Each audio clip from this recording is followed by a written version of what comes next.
இலங்கையில் இப்போ புற்றுநோயாளர்கள் வந்து அதிகமாக காணப்படுறாங்க. அதிகமான புற்றுநோயாளிகள் வந்து இப்போ இலங்கையில பல வைத்தியசாலைகள்ல வந்து அனுமதிக்கப்பட்டிருக்காங்க. இந்த புற்றுநோய் எதனால வருது? எப்படி வருதுன்றத இந்த வீடியோல நாங்க பார்க்கலாம்.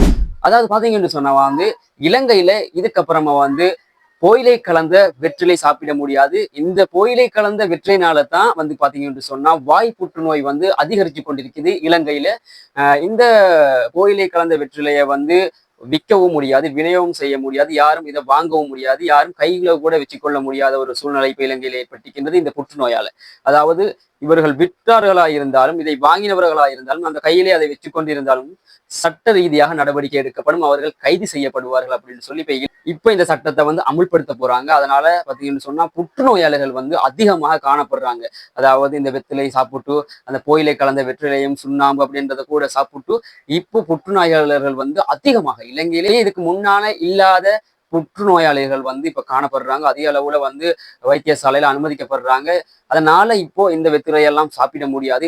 இருந்த மாதிரி கடைகள்ல வச்சுக்கொள்ள முடியாது. அது மாதிரி கைகள்ல நீங்க வாங்கி கொண்டு போக முடியாது.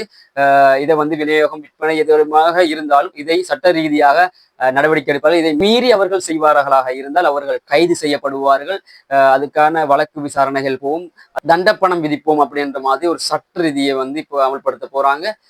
இது வந்து பாத்தீங்கன்னு சொன்னா இப்ப ஒருத்தர் வந்து சாப்பிடுறது வந்து உண்மையாவே அது பெரிய ஒரு ஆபத்தை கொண்டு வருது. அதாவது சாதாரணமான ஒரு நோய் அல்ல. இது வந்து மருத்துவத்தாலையும் இது மாத்துவது கஷ்டம். இது இந்த வருத்தத்தை வந்து இல்லாமக்குவது ரொம்ப கஷ்டம் என்று சொல்லி சுகாதார அமைச்சர் சொல்லிக்கிறாங்க.